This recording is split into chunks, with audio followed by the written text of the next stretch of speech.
and welcome to Jax. I'm here with Dr. Jessica Barker. Hi. Hi. How was the keynote? It was great. What was the topic about? I was talking about cybersecurity, particularly the human side of cybersecurity. So I call it Myths and Monsters, and I use mythology and a few movie monsters to explain the cyber threats and why it's a very human subject and what we can do to try and help people better protect themselves. So breaches have become the new normal, if normal is a word that can be used in this situation. Sure. Why have there been so many breaches lately? What are we doing wrong, or what are we not doing, for example? It's very complicated. There's many reasons. One is that our pace of technological change has moved really quickly. So we are embracing technology, which is fantastic in so many ways. It helps businesses move quickly. It helps businesses grow. As individuals, we love it to communicate. So there are many benefits to the internet and to technological change, but it does mean that we haven't thought about security as much as we've needed to. So from a technological point of view, we haven't built security in.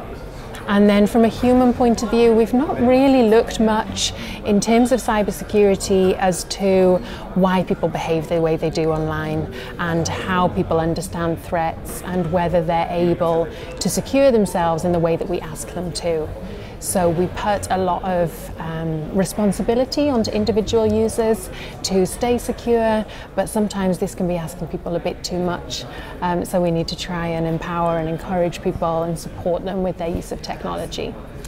Speaking of that, cybersecurity seems to be like the elephant in the room, and people are afraid to talk about it. Why is that? I mean, is it the shame of getting through this, or what's the reason? So I think there are some issues at play.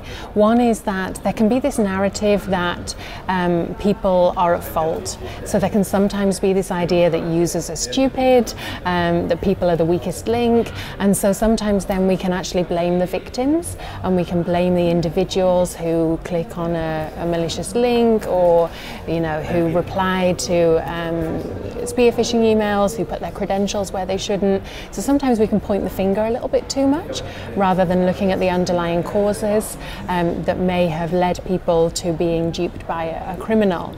But also there is a lot of fear in general surrounding cybersecurity. So people often say the industry uses a lot of fear, uncertainty and doubt, a lot of FUD. And so people can feel that it's a very big and scary subject that also you can't find very tangible. When you are threatened in the physical world, the threat is there, you can see it, you can see somebody attacking you. Whereas online it feels sort of quite woolly and you don't really know who the attacker is or where they're coming from. So for example, from a media point of view, if a company is breached, they won't necessarily have an attacker that they can write about, so they'll write about the victim. And so this then, I'm not saying that companies aren't protecting data how they should, and sometimes they are at fault to some extent, but also they are being attacked by a criminal. And too often we can focus on the victim and do some victim blaming, which then means that other companies don't want to speak up when it happens to them. Is raising awareness possibly part of the solution, or how can we deal with a cyber attack?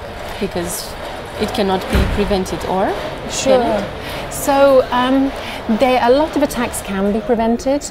A very advanced, persistent threat, somebody who really wants to hack you, it can be hard if they're willing to spend a lot of time and money and resource doing that.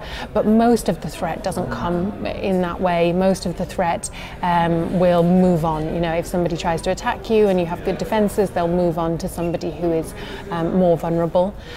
So people often say we need to raise more awareness, but my research and my work in general, I've found that actually awareness is quite high. People are aware of cybersecurity, they are aware of the issues, they are aware they need better passwords, for example, they are aware of the idea of phishing emails. But what we need to look at is why then people aren't behaving as we want them to. And one of the reasons is we put too much expectation on people to protect themselves. And another is sometimes how we raise awareness. So sometimes awareness can just scare people and focus very much on the threats. And psychologically, that actually can backfire and it can lead to poorer behaviors. So how you raise awareness and the methods you use and how you empower people to be more secure online is really important. And what can be hacked easier, let's say, people or technology? So it's often said people are the weakest link.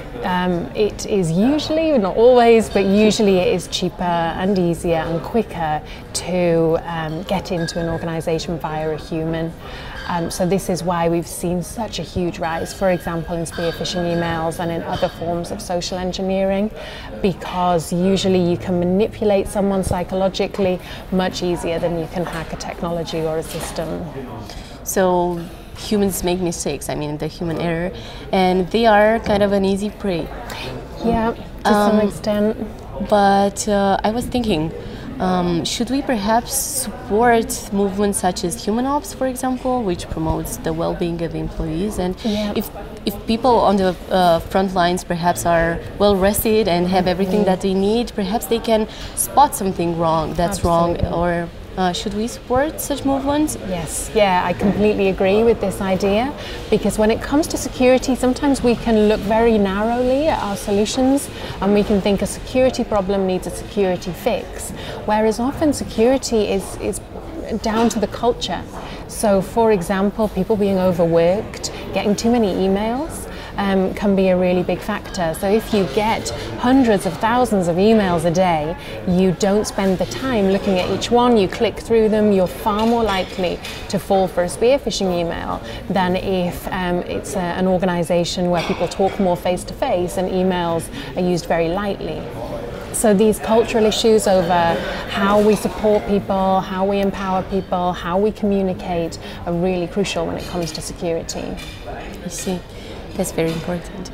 And last but not least, do you perhaps have some tips and tricks to prevent or deal with a cyber attack? Sure, so from an organisational point of view, culture is really key. And one thing is, when you're thinking about your awareness raising training, is to really understand psychology. So most organisations, when they do awareness raising training, they will have somebody very technical designing and delivering it. And of course the technology is important, but it's crucial to bear psychology and sociology in mind, understanding how people learn, how to best communicate with them, and how to actually change behaviours is crucial. And another key thing is to focus on a culture that doesn't blame people if they make a mistake. Because if you have a culture of fear in an organisation, when somebody clicks on a link or gives away information that they shouldn't, which they inevitably will at some point, what you don't want is that they hide it. What you want is a culture where they will immediately report it, because responding to a breach is as important as trying to prevent them. And probably going to the police, or Yes, and this is one thing to consider before you are breached, is to make sure you have a plan. What will happen? How will we deal with it? And really crucially, to practice that plan. So everybody that's involved, from IT through to legal, HR, communications, get everyone in the room, have them look at the incident response plan and test out, if this happened, do we all know what our roles are? And for example, do we know if and when we consult the police, what kind of breach we have to report to the police or the regulators? Again, to make sure that if and when you are breached, you can respond as thoroughly and as effectively as you need to. Thank you very much. Thank Lovely you. keynote. Thank you for the interview, and enjoy the rest of the conference. Thank you so much.